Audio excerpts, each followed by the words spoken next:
directeur de la coopération de l'ANASER. Nous parlons donc de tout ce qui est transport et de sécurité routière. Vous le savez, deux événements religieux se convergent, notamment le pèlerinage marial et la fête de Tabaski qui se profile à l'horizon, raison pour laquelle on est là pour entendre des plaidoyers donc concernant la sensibilisation et surtout de prévention des accidents de la circulation.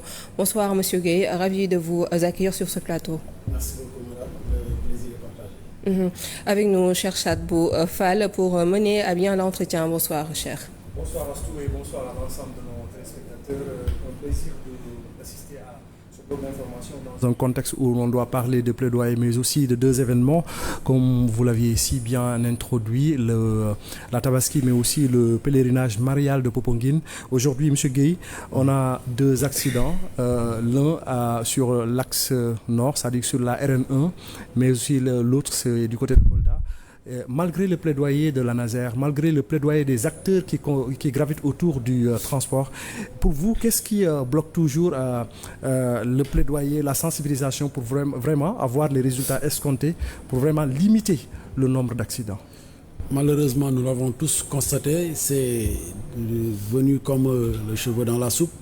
Malgré les efforts immenses que le ministère a déployés en ouvrant des sites, malgré les efforts immenses que l'ANASER est en train de faire dans le cadre de la sensibilisation, de la prévention, mais aussi de l'assistance technique, les accidents persistent toujours. Maintenant, il faudra revenir sur le référentiel de la sécurité routière. Donc, il y a trois facteurs à prendre en compte. Il y a le facteur véhicule, il y a le facteur infrastructure, mais aussi il y a le facteur humain. Maintenant, si le facteur humain, dans la chaîne, si le facteur humain ne fonctionne pas, je pense qu'on ne pourra pas parler de gestion de la sécurité routière parce que les failles constatées, les accidents que nous avons constatés, c'est des accidents qui relèvent de la responsabilité humaine. Donc, il revient au conducteur de faire une prise de conscience collective, de comprendre que l'État est en train de faire des efforts. Parce que la sécurité routière, ce n'est pas seulement d'avoir de bonnes lois, de sanctionner, de construire des routes et de renouveler le parc. Mais non, il reste aussi la question de la responsabilité humaine. Que l'usager comprenne que de sa responsabilité dépend de la vie des autres, des usagers qu'il croise, des gens qu'il transporte. Donc, on en appelle à une prise de conscience collective parce que l'accident qui s'est passé sur l'autoroute n'est rien d'autre qu'une survitesse. Un véhicule qui roule à une vitesse excessive, à un moment donné, il y a perte de contrôle et de là, c'est la résultante d'un accident de la route. Donc je pense que tout est autour de l'humain. C'est nous, Sénégalais, qui devons faire des efforts dans ce sens-là et véritablement accompagner les autorités qui sont en train de faire d'immenses efforts pour la gestion de la sécurité routière. On va parler des assises des transports qui ont été organisées et aujourd'hui, quel est l'impact des résultats qui sont issus de ces assises? Au mois d'octobre, le Sénégal a organisé les états généraux des transports terrestres. Donc, ces états généraux ont vu l'inclusion, la participation en tout cas, de tous les parties prenantes, de tous les acteurs qui gravitent autour du transport, mais aussi des autres secteurs d'activité de la vie, parce que le transport, c'est une transversalité. Donc, les conclusions ont révélé qu'il y a plus de points d'accord que de désaccords. Et je pense que sur les points d'accord qu'on a, on peut noter la mise en place du permis à points, mais cela ne suffit pas, mais aussi l'application de la loi 22-2022 qui vient avec des innovations de taille comme l'harmonisation des acteurs. Parce qu'avant, on avait une dispersion des acteurs, la justice faisait la sécurité routière à sa manière, la police, la gendarmerie, l'ANASER. Maintenant, on a une politique d'harmonisation. Nous allons tous faire la sécurité routière de la même façon et partager les mêmes informations que nous avons. Je pense que ça, c'est une innovation de taille. Les conclusions ont été rendues. La relecture a été faite par le ministre des Transports, Yankhoba Diémé, et les travaux ont été déposés sur la table du président de la République. On attend juste l'application pour pouvoir dire que maintenant, le Sénégal a un référentiel sur la gestion de son transport. Le secteur du transport, vous parlez de la sensibilisation, mais est-ce que le Sénégal ne doit pas allier les sanctions avec cette sensibilisation? Parce que aussi le caractère coercitif de la loi doit être senti par ces acteurs. Oui, mais partout où vous allez dans ce monde, on parle de contrôle-sanction. C'est le binôme contrôle-sanction. On contrôle les gens, mais aussi on sanctionne. Je l'ai dit tout à l'heure, dans les pays où la sécurité routière se gère le mieux, mais ce n'est pas parce que ces gens-là, ils sont plus corrects que nous. Ils font des infractions que nous n'osons même pas faire. Seulement chez eux, il y a des caméras pour vous contrôler et des radars pour vous verbaliser. Et une fois que vous êtes verbalisé, mais quel que soit votre statut, vous la payez. Maintenant, ici au Sénégal, on sanctionne, mais je pense qu'on ne sanctionne pas suffisamment. Mais avant la sanction, il y a autre chose. Il y a la formation des conducteurs, il y a la sensibilisation. Et sur cet aspect, l'ANASER est en train de se positionner, de voir quelle orientation prendre, parce que la nouvelle loi dont j'avais fait état tout à l'heure recommande à ce que le transport soit un métier. Parce qu'avant au Sénégal, il suffisait d'avoir le permis de transport pour pouvoir prendre un bus ou un camion et conduire. Maintenant, selon la nouvelle loi, il y a ce qu'on appelle une formation professionnelle des métiers du transport avant de pouvoir dire officiellement je suis un transporteur. Et cette formation, elle sera sanctionnée par un diplôme. Et l'ANASER est en train d'y travailler, de voir par quel canot on va y arriver à pouvoir former tous les chauffeurs professionnels qu'ils aient une formation comme on le voit dans le secteur de l'hydrocarbure ou bien dans certaines sociétés nationales de la place où ils font tous les déplacements que les autres font, mais ils ne font pas d'accident. Cela veut dire que leurs chauffeurs ont été bien formés et eux, ils ont été mis dans d'excellentes conditions, mais aussi leurs véhicules sont entretenus. Mais en plus de cela aussi, je reviens sur ça, sur la responsabilité collective des usagers que nous sommes. Nous devons participer à l'effort de guerre de la nation. En quoi faisant? Je suis usager de la route, je suis dans un bus, je ne dois pas faire quelque chose qui doit entraver à la quiétude des gens, mais aussi je ne dois pas laisser le chauffeur faire ce qu'il veut. S'il persiste à faire certains actes qui mènent au danger et qui sont des actes des comportements à risque, une fois que nous sommes à un checkpoint, je pourrais dire à un policier que par exemple ce chauffeur-là, il a un comportement à risque, ça on l'attend des usagers. Et j'en termine, vous voyez l'autre fois il y a un accident qui s'est produit, c'est un usager de la route qui a pris le soin de filmer avec son téléphone portable.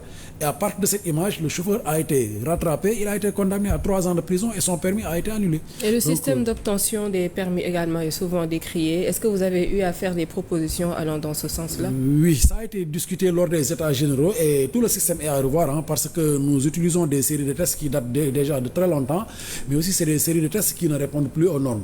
Donc la réforme des formateurs déjà est un acquis. Les formateurs qui sont les auto-écoles vont subir des formations pour pouvoir former. Ils en ont déjà reçu un avec le centre SST France, mais ce n'est pas suffisant. Ils seront réformés, les auto-écoles seront réformées, les formateurs seront formés.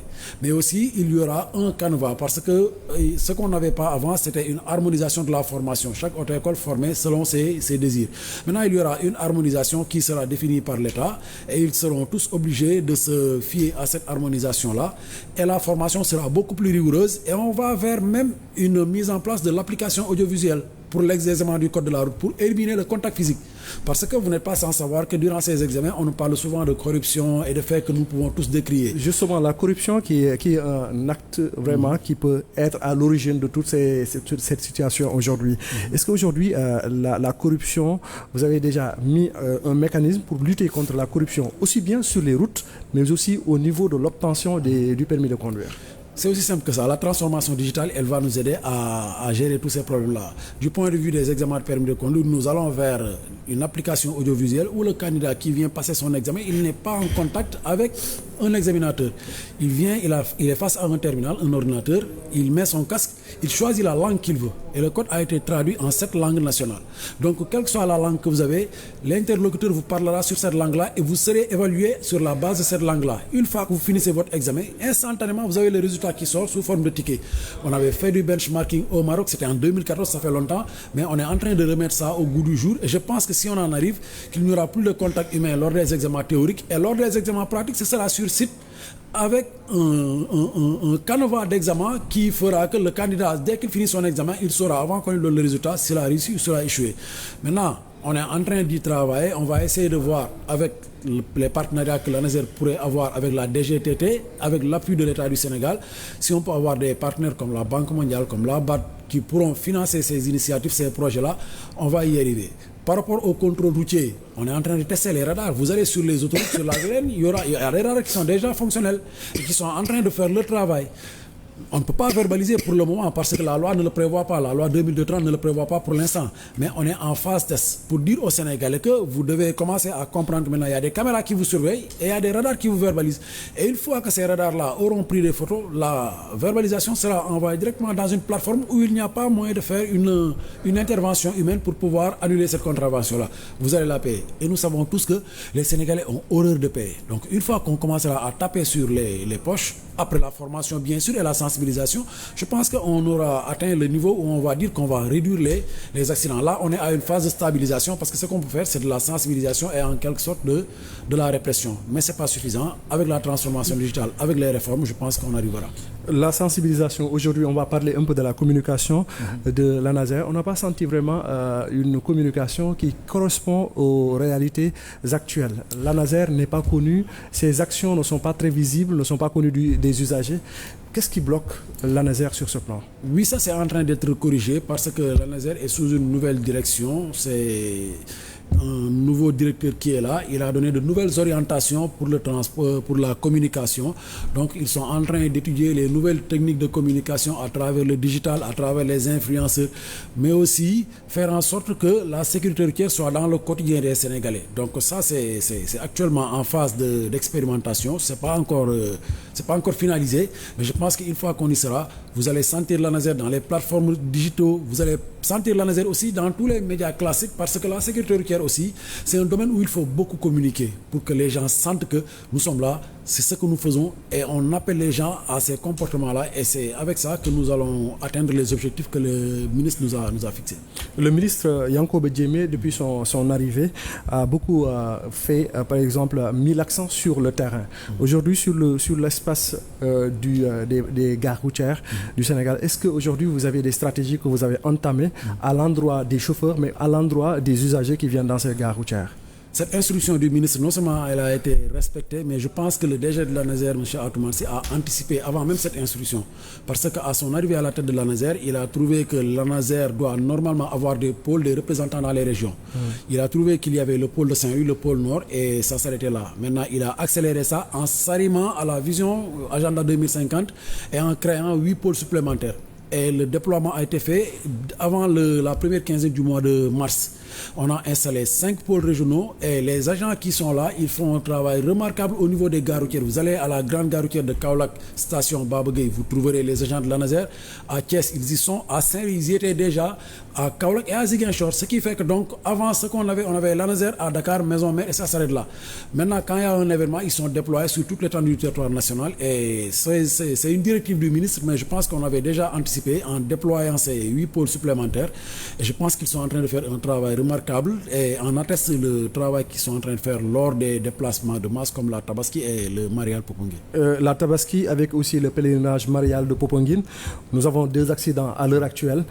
Quelle a été la stratégie mise en place par l'ANASER déjà avant le déplacement massif des usagers ou bien des citoyens vers leur localité d'origine? Le ministre des Transports, Yankhoba Diémé, avait bien pris les devants avant la période d'affluence. Il avait demandé déjà à ce que, au lieu d'avoir uniquement la gare des Beaux-Maraîchers, de créer 8 sites de départ à l'intérieur de Dakar. On a un site au stade Amadou Barry, un site aux HLM Rufisque sur le terrain de football, un site au niveau de Keur Massar, terrain M3, un site à Guédiawaye, parcelle au niveau de l'église et un site sur l'arène nationale. Et sur ces sites, il a demandé aux agents de l'ANASER de s'y rendre. Au moment où le chargement se fait, ils vont essayer de discuter avec les chauffeurs, de les faire comprendre que la vitesse ne fait pas gagner du temps, mais ne fait qu'augmenter les risques d'accident. Et au sort de ces discussions-là, ils vont équiper les chauffeurs en gilets rétro-réfléchissants pour qu'ils puissent être visibles une fois qu'ils sortent de leur véhicule la nuit, mais aussi d'extincteurs, parce que nous avons remarqué qu'il y a beaucoup de véhicules qui prennent feu.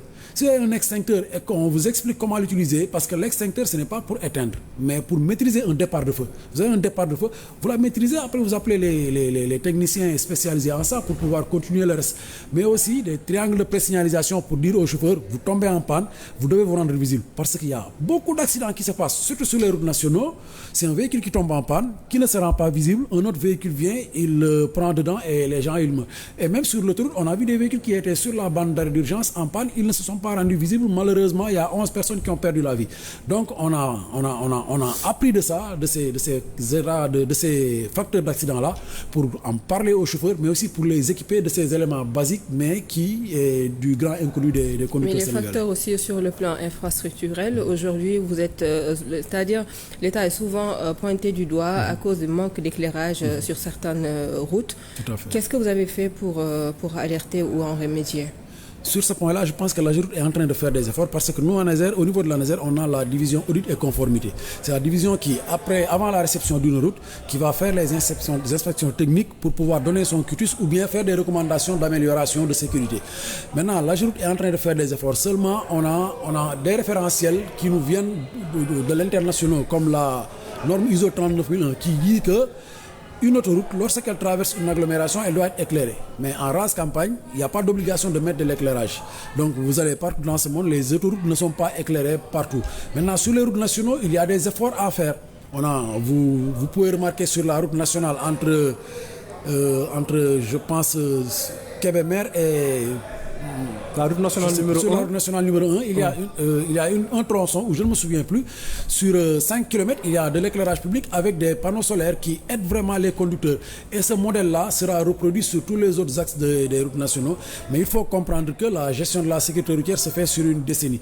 Et la construction d'une route aussi, ça demande non seulement beaucoup de moyens, mais beaucoup de temps. Maintenant, le facteur sur lequel on peut agir dans l'immédiat, c'est le facteur humain. Les usages de la route comprennent que cette route-là, elle doit être porteur d'espoir, mais ne doit pas être des routes de la mort comme on est en train de le constater actuellement. Et vous avez vraiment échoué sur ce facteur-là, qui est le facteur humain. Depuis un certain temps, on sent vraiment que ce facteur-là, c'est le facteur qui est à l'origine de la quasi-totalité des accidents. Oui, mais c'est le facteur le plus difficile à maîtriser parce que c'est un facteur où... parce que l'homme n'est pas un matériel biologique expérimental. On ne peut pas faire des études sur l'homme. On ne peut pas faire comme on fait avec la route, comme on fait avec les véhicules, pour améliorer les véhicules, améliorer les routes, les conditions de sécurité. On ne peut pas faire la même chose avec l'homme. Tout ce qu'on peut faire, c'est appeler à une prise de responsabilité collective. Que les gens comprennent que le Sénégal n'est pas vaste, que quand je dois voyager, je ne dois pas me fixer des heures d'arrivée.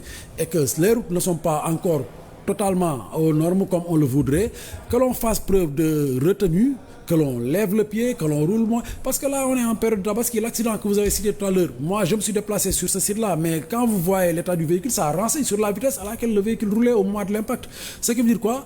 Que les gens roulent à des vitesses excessivement grandes sur des tronçons d'autoroute qu'ils ne maîtrisent même pas. Donc ça, je pense que ce que peut faire l'autorité, c'est de sanctionner, de sensibiliser, de former. Mais je vous dis ici que quelle que soit la pertinence des politiques publiques, s'il n'y a pas ce sursaut-là patriotique, que les gens comprennent que c'est pour eux, mais on aura beau faire des efforts, ça ne pourra pas se faire parce que c'est difficile en fait. Et pour finir, quelle est la pertinence de l'ouverture du nouveau tronçon par le ministre en charge des Transports? D'augmenter le flux de véhicules, mais aussi d'aider à mieux désengorger les grandes villes comme Dakar.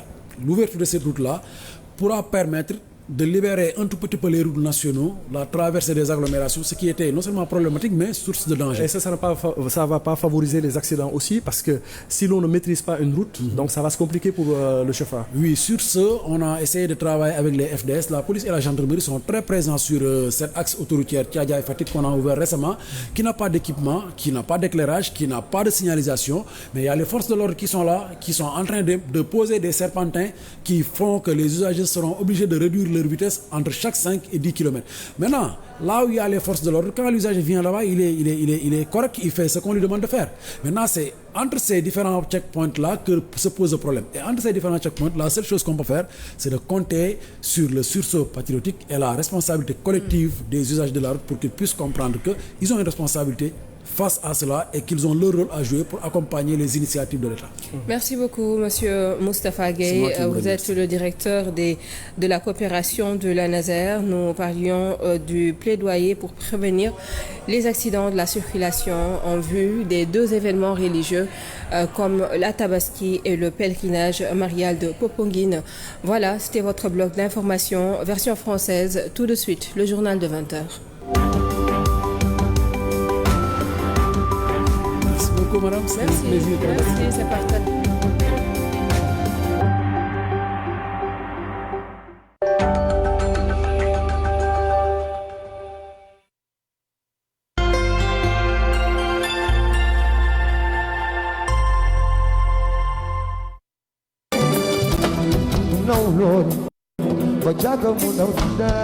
Diagne Event présente Keur Massar, fête de la musique, la deuxième édition. Waouh, Rendi, Wally Ballago Seck mooy ñëw Keur Massar. Le samedi 21 juin 2025, fête de la musique avec Wally Ballago Seck. Ca terrain Yékini lay amee. Entrée prévente 3000, jour J 5000, VIP 10 000 francs. Wally Ballago Seck alors nar Keur Massar mu ne concert bu kenn mësul a gis ci Sénégal. En live band ak waa Faramaren yëpp. Événement boobu ñu ngi ko tuddee son Excellence, Monsieur Bassirou Diomaye Diakhar Faye, président de la République du Sénégal, Monsieur Ousmane Sonko, Premier ministre du Sénégal, Madame le ministre de la Culture, Hadi Diène Gaye, Monsieur le préfet du département de Keur Massar, Babacar Ndiaye, Monsieur le commandant Tine, Monsieur le maire de la commune de Keur Massar Sud, Mohamed Bilal Diatta, Monsieur le maire de la commune de Keur Massar Nord, Adama Sarr, Monsieur le maire de la commune de Jaxaay, Abdoul Aziz Diagne, Monsieur le maire de la commune de Malika, Talla Gadiaga, Monsieur le maire de la commune de Yeumbeul Sud, Bara Gaye, Monsieur Mario Mbaye, l'honorable député Madame Marie Angélique, Monsieur le directeur général du port autonome de Dakar,